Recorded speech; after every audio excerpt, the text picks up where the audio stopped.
السلام علیکم ورحمۃ اللہ وبرکاتہ۔ دوستو، پہلے آپ ذرا یہ ویڈیو دیکھ لیجئے، پھر ہم اس پر کچھ بات کرتے ہیں۔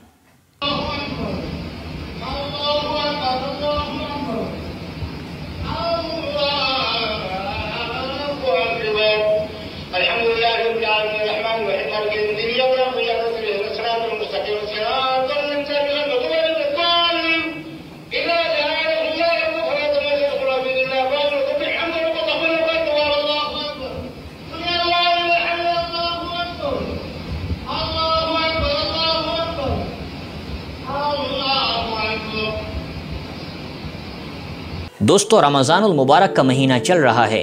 اس مہینے میں جہاں اللہ رب العالمین نے ہم پر دن کے روزے فرض کیے، وہیں ہمیں رات کا قیام بھی عطا فرمایا، رات کی عبادت بھی عطا فرمائی، جس کو تراویح کہا جاتا ہے۔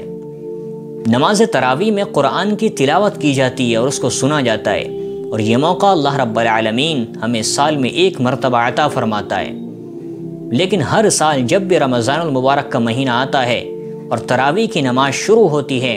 تو ایسی ویڈیوز آنا شروع ہو جاتی ہیں کہ جس میں نماز تراویح کے نام پر اللہ کے کلام کے ساتھ کھلواڑ کیا جاتا ہے،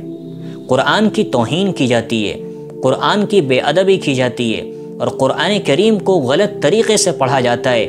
اور نماز تراویح کو ایک مذاق بنا دیا جاتا ہے، اور یوں سمجھا جاتا ہے کہ گویا کوئی بوجھ ہو کاندھوں پر کہ جس کو جلدی سے اتار کر ایک طرف رکھ دیا جائے اور اس سے فارغ ہوا جائے۔ رکوع اور سجدوں کا تو کہنا ہی کیا، ان میں اتنا بھی وقت نہیں ملتا کہ انسان ایک مرتبہ سبحان ربی العظیم یا ایک مرتبہ سبحان ربی الاعلیٰ کہہ سکے، اور یہی حال تشہد اور درود شریف کا بھی ہے کہ لوگ وہ بھی نہیں پڑھ پاتے، اس سے پہلے ہی امام صاحب سلام پھیر دیتے ہیں اور اگلی رکعت کے لیے کھڑے ہو جاتے ہیں۔ تو یہ حال رہتا ہے۔ دوستوں، یہ بات آپ کو یاد رکھنی چاہیے اور یہ بات آپ کے علم میں ہونی چاہیے کہ اس طرح سے نماز تراویح پڑھانے والوں کے پیچھے نماز تراویح پڑھنا شرعاً کیسا ہے،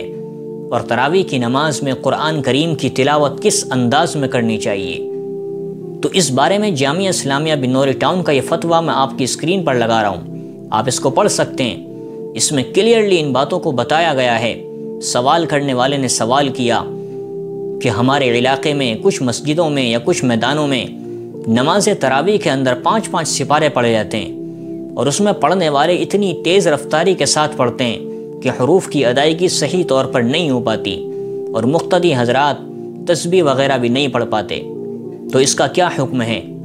تو جواب میں لکھا گیا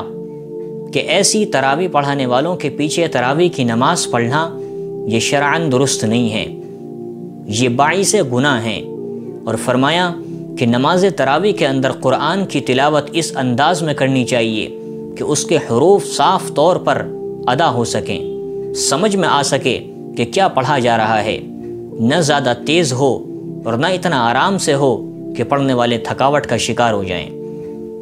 آپ اس پورے فتوے کو اگر پڑھنا چاہتے ہیں تو ڈسکرپشن میں لنک دے دوں گا، وہاں سے جا کر آپ اس فتوے کو ملاحظہ کر سکتے ہیں۔ تو دوستوں، ہمیں یہ بات یاد رکھنی چاہیے